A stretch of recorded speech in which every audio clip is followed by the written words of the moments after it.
ఆదికాండంలో దేవుడు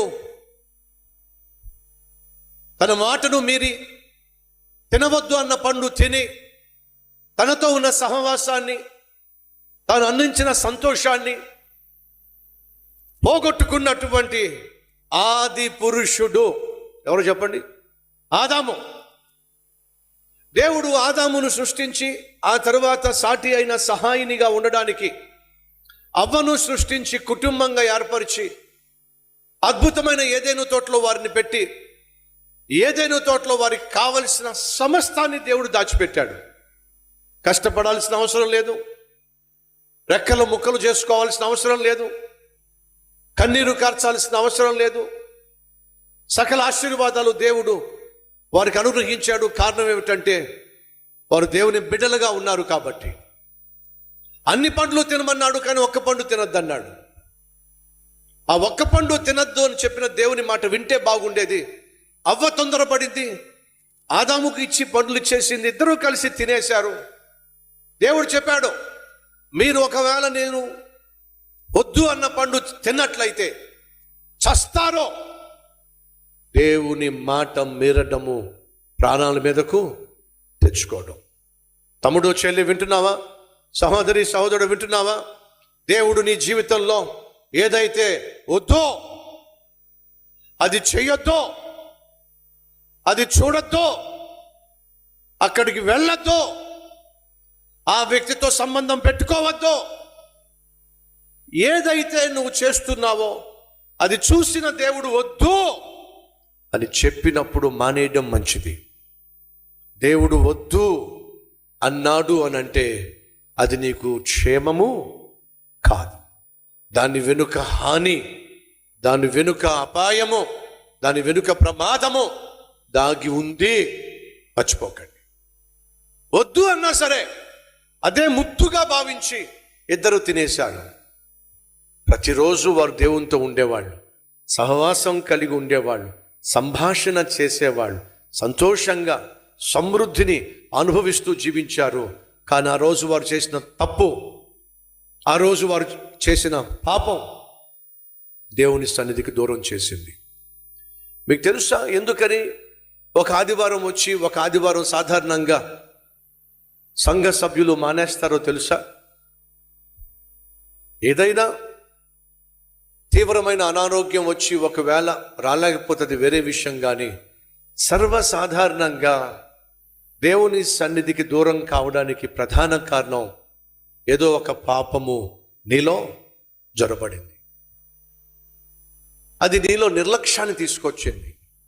వెళ్దాంలే దేవుని సన్నిధికి, తర్వాత చూద్దాంలే, నెక్స్ట్ వీక్ వెళ్దాంలే అని దేవుని పట్ల, దేవుని సన్నిధి పట్ల నిర్లక్ష్యాన్ని తీసుకురావడమే సైతాన్ యొక్క ఆలోచన. దేవుని మందిరానికి రావడం సైతానికి ఇష్టం లేదు. ఎందుకని? దేవుని మందిరంలో సకల ఆశీర్వాదాలు దేవుడు దాచిపెట్టాడు. ఆయన మందిరానికి మనం వచ్చి ప్రార్థన చేసినప్పుడు ఆయన మన కన్నీరు తుడుస్తాడు, మన కష్టాన్ని తీరుస్తాడు, మన జీవితాన్ని ఉద్ధరిస్తాడు, మనల్ని ఆశీర్వాదంగా మార్చేస్తాడు. అది సైతానికి ఏమాత్రం ఇష్టం లేదు. కాబట్టి ఏం చేస్తాడో తెలుసా? నేను మందిరానికి రాకుండా చేస్తాడు. పిల్లలు స్కూల్కి క్రమంగా వెళ్తే ఏమవుతుంది? వాళ్ళకి చదువు అబ్బుతుంది. మీరు క్రమంగా ప్రతిరోజు వాకింగ్ చేశారనుకోండి, ఏమవుతుంది? క్రమంగా మీరు వాకింగ్ చేస్తే, ఎక్సర్సైజులు చేస్తే మీ ఆరోగ్యం బలంగా ఉంటుంది.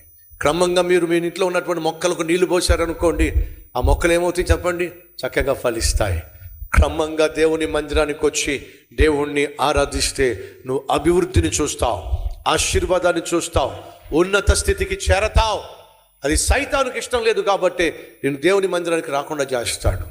ఒకవేళ నువ్వు మందిరానికి వచ్చినా సరే దేవుణ్ణి అవమానపరిచే విధంగా చేస్తాడు. అదేమిటండి? దేవునికి మందిరానికి వచ్చినా సరే దేవుణ్ణి అవమానపరచటం ఏమిటి? ఆరాధన ప్రారంభమైన తర్వాత మందిరానికి రావడం అవమానం. 5:45 నిమిషాలకే మన ఆరాధన స్టార్ట్ అవుతుంది. 8:45 నిమిషాలకే ఆరాధన స్టార్ట్ అవుతుంది. 11:45 నిమిషాలకే ఆరాధన స్టార్ట్ అవుతుంది. సాయంత్రం 4:30 గంటలకు, సాయంత్రం 6 గంటలకు ఆరాధన స్టార్ట్ అవుతుంటే అరగంట సేపు ఆలస్యంగా రావడం ధర్మం అంటారా?